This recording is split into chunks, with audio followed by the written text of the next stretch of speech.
Bend Around the Wind by Skylia. Chapter 78. Alfheim. Day 1. There were a lot of suitable places for Loki to choose from when it came to where in Frey's palace he should arrive. At first he thought about his old quarters, the room he always used when he stayed in Alfheim, but he wasn't sure whether it would still be there. Thus the best location was Hadnas's study. The old mage's room was guaranteed to be there, and he was someone Loki knew well. He was uncertain about his welcome, but it was still the best place to start.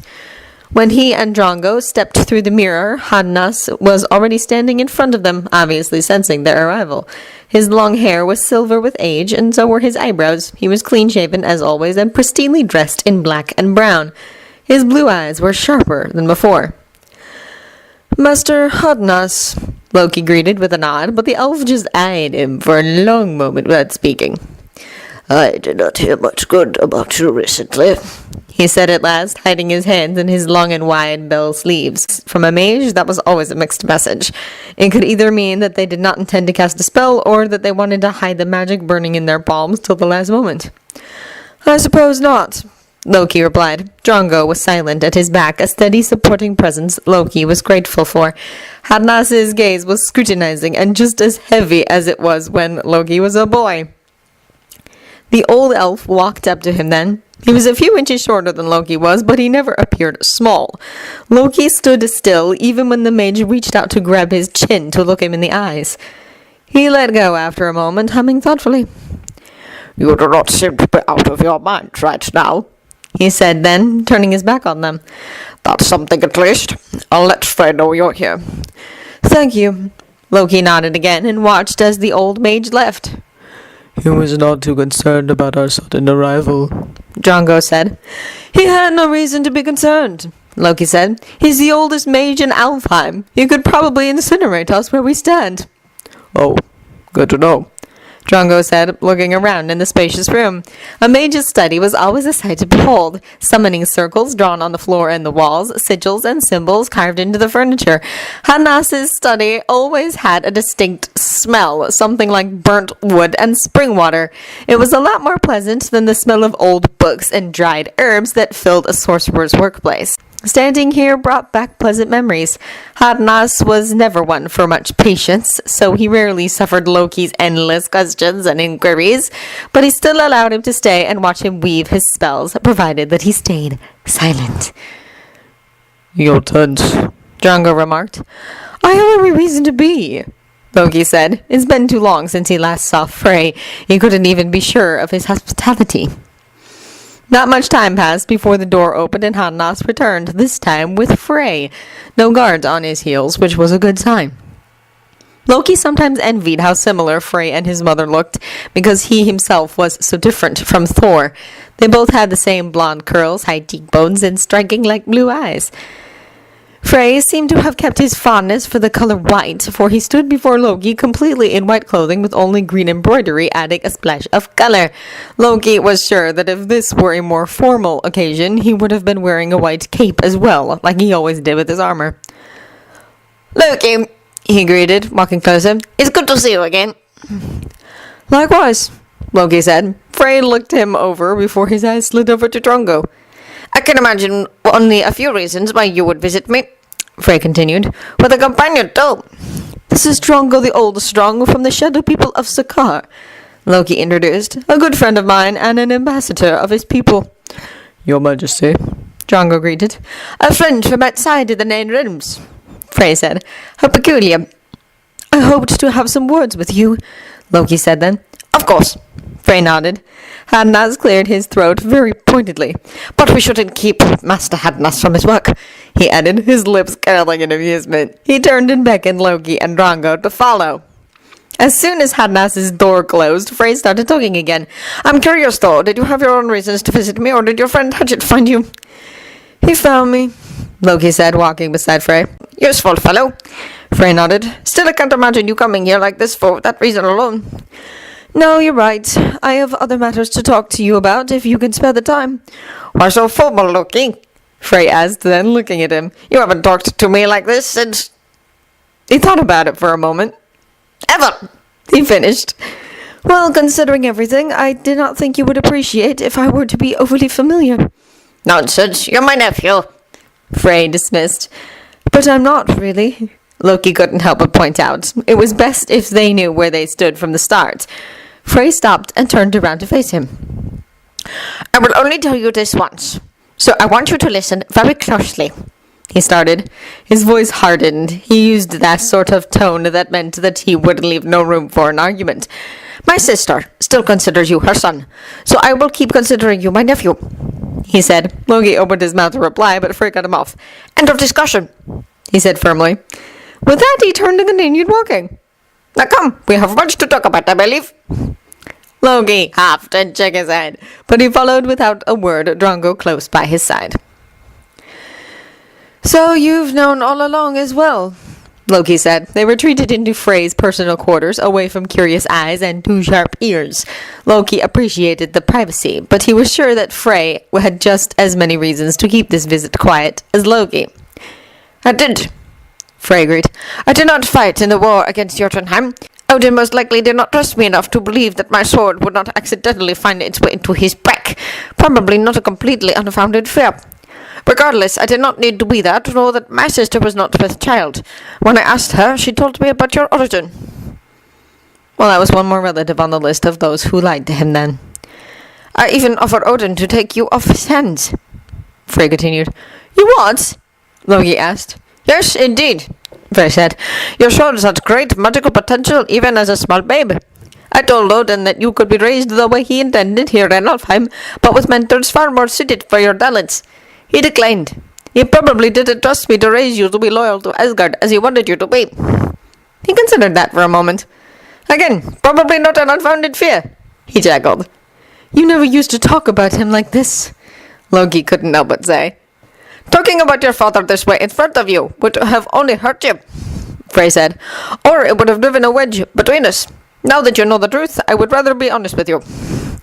You really dislike him that much? Loki asked. Frey looked at him again, his gaze a lot more serious than a moment before. I was taken from my home as a child, robbed of my throne, and taken to the capital of my enemies as a hostage. I watched my sister be raised to be the wife of the man who drenched my land in blood. It's been too long ago. An age almost forgotten, but believe me, there is still no love for Odin in my heart. Loki stayed silent, pondering the words. You have not done anything, though, Loki said. My dear sister has such a strong and gentle heart, Frey said. One big enough for the both of us, and she has given Odin a place in it. She's too good for him, of course, always has been, but she loves him still. Believe it or not, her love for him has saved him a lot of trouble over the years. His throne would have been anything but secure without her support. Would you have told me? Loki asked then. Or would you have raised me as your own? Loki asked. He did not know why the question was important, but it was out of his mouth before he could think about it. The two is not mutually exclusive, Frey said.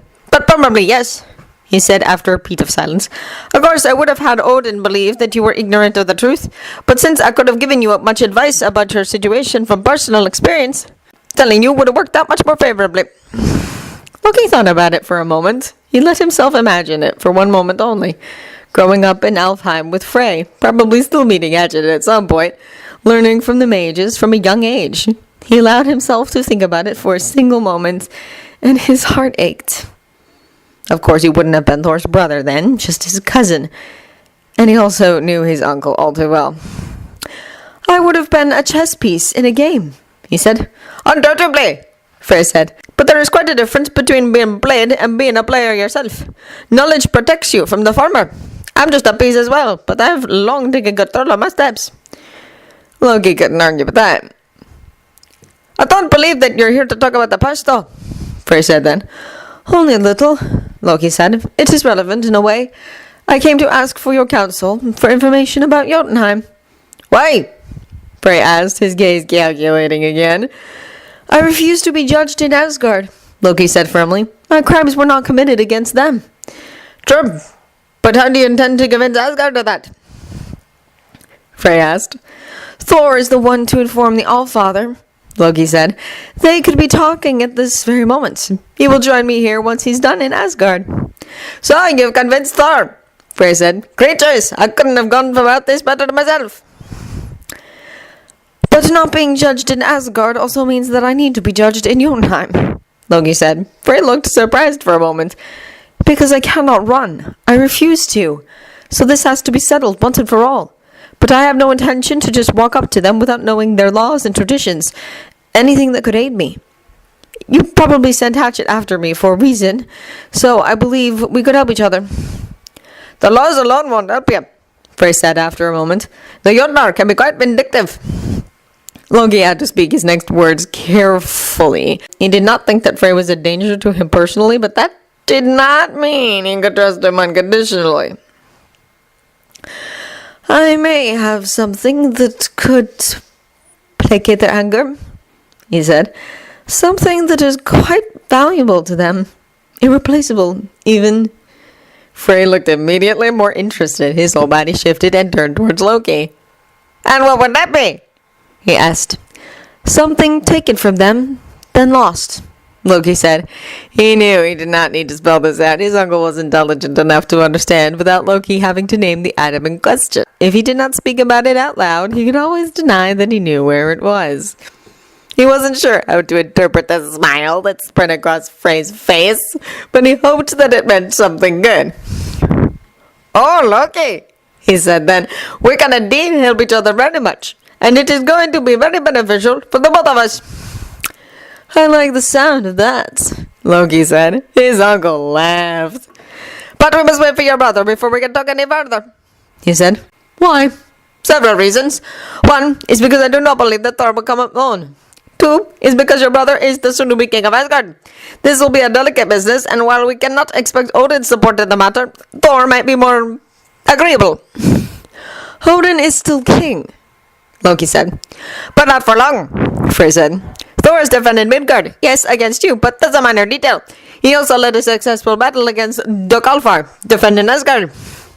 Even those who doubted him before now believe that he is more than ready to take on the throne. He has proven himself, after all, with more than just childish adventures. Odin might be a little reluctant, but the Aesir have already accepted him as king. I did not think that Odin would be reluctant, Loki said. He was eager to crown him a few years ago. Ah, yes, Frey said, but that was before. Thor may not have been ready in many regards, but he still acted mostly like the king Odin raised him to be. Now there are whispers in the halls of Asgard that Odin is not happy with some of the ideas the Midgardians planted in Thor's head. Earth is quickly evolving. This sounds like a case of tradition against progress to me. Drongo spoke up for the first time. Frey looked at him like he forgot he was in the room. Exactly, he said. Or in other words, it is stagnation in opposition to change. Odin prepared everything for Thor. He only would have needed to sit on the throne and reap the rewards of Odin's work. Only Thor is no longer blind to imperfections like he once was. Last I heard, he intends to institute a council, both with men and women in it, who would then advise him in matters concerning the whole of Asgard. There hasn't been an advisor council since Bol's rule, Loki said, and even he only listened to his brothers. Yes, you see, Odin prepared a position of absolute power for him, Frey said, and now it seems like Thor intends to give a lot of that power away. Frey looked very amused. You can imagine how displeased Odin is about all that. Frey was positively gleeful. And how does Thor's liberalism help you? Loki asked. In more ways than you can imagine, Frey smiled. But early, we must wait. Your rooms are available, and I can get one prepared for your friend as well. Settle down, and we can continue once Thor has arrived. In the meantime, I will brush up on my Jotnar law, so that I can help you further with your predicament. Loki knew when he was being dismissed, and while he might have had more questions, he did not mind waiting for Thor to get them. Your uncle seems to be willing to help you, but do you trust him? Drongo asked once they were alone. Not completely, Loki said, but I also don't actively distrust him. Besides, I don't really have many choices right now. I will trust your judgment on the matter, Drongo said. but I urge you to be cautious. Far be it from me to speak badly about someone who's offering you help, but he does seem a little... manipulative? Loki asked, glancing up at the other. Cunning, yes, Drongo said. He has his way with words, Loki agreed. Frey probably said what Loki wanted to hear. Not lies, just presenting the truth in a manner that was favorable to him. But at least he never pretended to be anything else. In a way, he was honest about how openly deceitful he was sometimes, despite that he was still a more noble man than most. He was a Vanir warrior, one of the finest swordsmen to be ever born, and a righteous and good king to the elves. He was both the sun and the storming rain, a great man in both war and peace. Loki also knew how the Vanir still talked about their bright prince, how they hoped that he would one day return to his homeland to take the throne from their old king Njord. They called him their spring son, the one who could bring them peace and prosperity after the dark thousands of oppression. No wonder Odin did everything he could to hold him back and get him under control, everything except killing him outright. Well, as long as you're aware. Drongo spoke up again. I know him, Drongo, Loki said. He might be fond of me, but that would never impair his judgment. He knows about the crimes I've committed. He wouldn't have been quite so gracious and affable if he did not need my help given to him freely. If he can simply take something, he takes it. He needs me to agree to this, whatever it may be. Your family never stops to astonish me, Drongo said. We're royalties, Drongo, Loki said, smiling a little. Nothing is ever simple with us. The Bifrost site was right in the middle of the courtyard, so it was impossible not to hear it when it arrived, even from Loki's quarters. The sun was almost setting by the time it did. Loki did not go out, but awaited them with Drongo in Frey's parlor.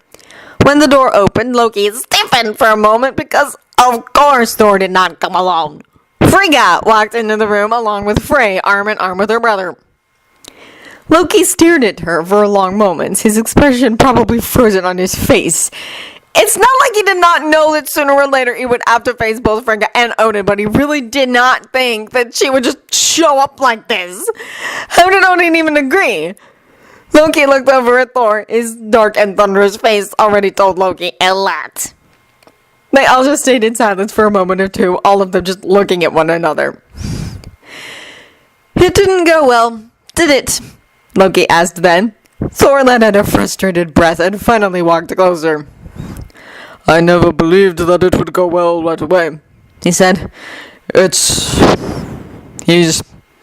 I'll handle it. Usually, when Thor was angry, he yelled. He was sometimes more eloquent when he was furious than when he was calm. The fact that he had no words was not reassuring. He still looked impossibly angry as well. His hand kept shifting toward Mjolnir's handle. His whole body was vibrating with anger. That bad? Loki asked again. Thor sighed. It still could have gone worse. Oh, it was bad enough, Frigga said. He believed that Thor has been fooled, sweet-talked into taking your side. She said, that you have tricked him into this. It was not surprising, but it still made Loki's blood boil. And they shouted, they screamed. She sighed and walked closer to lay a gentle, calming hand on Thor's arm. Then I told Odin that I would see for myself whether you were sincere, or if you just used your brother's heart. The placated Odin, and to give you an excuse to visit, Frey said. Elegant. Thank you. Frey smiled at him, then turned back to look at Loki.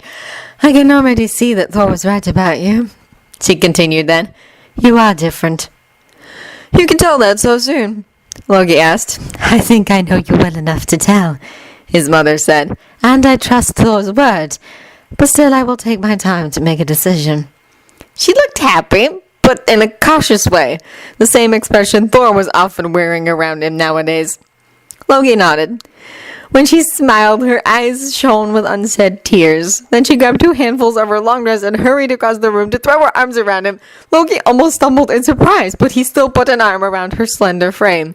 The last time she embraced him was by Odin's bed, right after he killed Laufey, just before Thor returned. The memory ached, twisted something in his chest. How grateful I am to have you back, she spoke quietly, squeezing him tightly. When she pulled back, she did not go very far, just leaned away enough to be able to look at him. Let me look at you, she said, and put a hand on his cheek to gaze at his face, looking deeply into his eyes.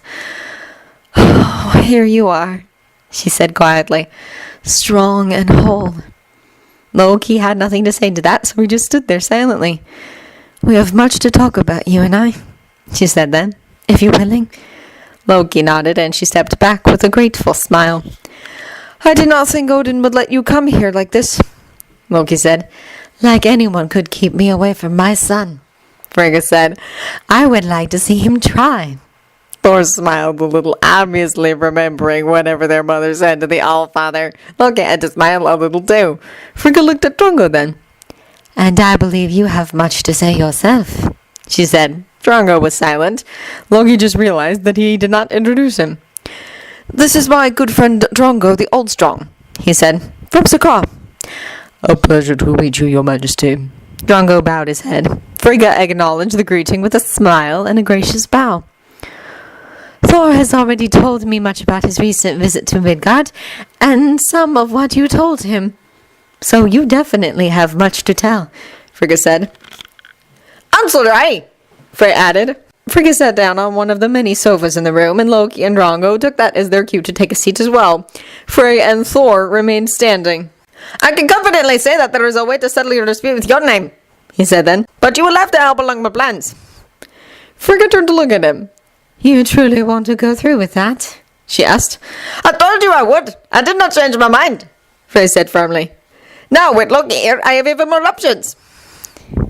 He's trying to answer for his wrongdoings, Frigga said. This is not about your plans and how much he can help you. I am sitting right here, perfectly capable of deciding whether I want to help or not, Loki interrupted, once I know what this is about. Your uncle intends to wed, Frigga said, and not just to anyone, but Gerd, daughter of Gmir. Loki frowned. Gmir? That's... Yes, Gmir of Jotunheim, Frigga confirmed. He looked over at Frey, questions already on the tip of his tongue. This requires some explanations, Frey said before Loki could speak. But yes, I intend to marry her, and she intends to marry me. It's only a matter of time. And politics, when exactly it will happen. I have a feeling that this is where I come in, Loki said. Quite right, Frey agreed. Loki had the feeling that more was going on than just a marriage. His uncle was not a romantic soul. More had to be at stake than just the hand of a giantess. You want to marry a frost giant? Thor asked. Frey leveled him with a look. You have something against frost giants, Thor? He asked pointedly. Thor glanced at Loki right away and ducked his head a little. He rarely did that, but Loki remembered the gesture from when they were young. Of course not, Thor said firmly. That's what I thought, Frey said. Loki suddenly remembered all the times Frey scolded them when they were children. He was not one for angry words and disappointed looks. He scolded them more along the lines of making them feel incredibly foolish. He forced them to explain what exactly they were thinking and then kept going until it became glaringly obvious how idiotic they were. It was always very unpleasant. I assume that you are suffering from some form of misconception, Frey continued, because when I say a frost giant, you probably picture 10 feet tall brawny warriors. Not that there are not plenty of them, but you should really know better than that by now. Oh, yes, there it was. The town that meant that they were going to feel stupid at one point or another. Gmir's house is part of a witch clan, Frey continued, slowly walking behind the sofa Loki was sitting on. You probably mostly met Jotun warriors, and they are indeed gigantic. But they are not the only Jotnar that exist. The Jotnar children that are born with magic are quite different. Because you see, if you have magic to aid you, then there is no need for territorial muscles. Oh, so not a runt then. Loki always wondered. Jotnar witches are smaller in build, Frey continued. He put both of his hands on Loki's shoulders, squeezing a little. They are only as tall as the Aesir or Vanir, quite slender and remarkably attractive. The last part he said with a smile that lightened his tone, then he let go of Loki. There are many tales, both in Asgard and Vanaheim, about warriors who were so blinded by their beauty that they tried to chase them across the frozen plains of Jotunheim, tried to follow them for so long that they eventually died from the cold or the hunger. Charming, Loki said. He also found it amusing, but he kept that option to himself. Some tales have happy endings, Frey said, like it was the case with Bor and Bestla. Laufey was not a witch, Loki said then. Laufey was not as huge as some of his warriors, but he was still well above 8 feet tall. No, you undoubtedly inherited your talent from your birth mother's side, She was probably not a practitioner herself, and no, I do not know whether she's alive or not. Gerd could probably tell you more about her. Loki stayed silent, not quite certain where to put this knowledge. So, the one you wish to marry is a witch then? Thor said. Obviously! If she wouldn't be, the size difference would be quite awkward, Frey said. So why exactly do you need my help? Loki asked. And how does this help me? If you intend to be judged on Jotunheim, you can either be judged as an Aesir or as a Jotun, Frey said. Different laws apply. I imagine that it would be worse if I were to stand before them as an Aesir, Loki said. Correct, Frey said. So the question is, are you willing to stand before them as a Laufeyson? Loki didn't have to think about this for long because he had known for a while now that this was a possibility. If I must, yes, I am willing. Loki nodded. Excellent, Frey said. That is where you can help me. Gerd's father, Gamir, intends to be king now that Laufey is dead. The problem is that he is not the only one. There are many, and none of them have enough support to achieve their goal. But if the only son of the late King Laufey were to support Gamir's claim to the throne, well, that could tip the scales.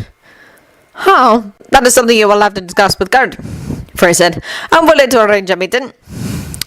That won't help Loki, Frigga said. When there is no king on Jotunheim, it is God Loki that judges such crimes and not Gamir. Excuse me, who? Loki asked. The Lord of Utgard, Frey said. And no, you were not named after him. It is just an old and noble Jotun name. I have a Jotun name, Loki said, slightly incredulous. The only mystery at this point is how I did not figure out the truth sooner. Everyone assumed it was a symbolic gesture, Frey said, that you marked the beginning of the peace between the Aesir and the Jotnar. Some believed it was done in honor of your grandmother Bestla, Frigga added. Loki sighed. So this other Loki is... Utgard Loki is the most powerful and influential Jotun lord, Frey said. The only reason he does not sit on the throne is because he doesn't want to. He refused to fight in the war against Asgard, and not even Laufey dared to try and force him. And he's going to be my judge? Loki asked. What can I expect of him? Well, you have a gift you can give him, do you not? Frey asked with a smile and gave Loki a pointed look. It can't be that easy, Loki said. Oh, it won't, Frey said, suddenly more serious. It will be anything but easy. But your gift and Gamir's support might just be enough to help you get out of this alive. Loki took a large breath, letting that sink in. You still have time to go back to Asgard instead, Frey added. Odin does not want you dead. Loki shook his head right away, and he saw from the corner of his eye that Thor did not look pleased about that. He suddenly wished to have Stark by his side to be able to look at him and see what he thought about this. Somehow he had the feeling that Stark would rather have him alive in Asgard than to risk death on Jotunheim, even if it meant never seeing one another again. But Loki was willing to take the risk. As long as he lived and he could return to Stark, it would all be worth it. No, Loki said firmly. Jotunheim.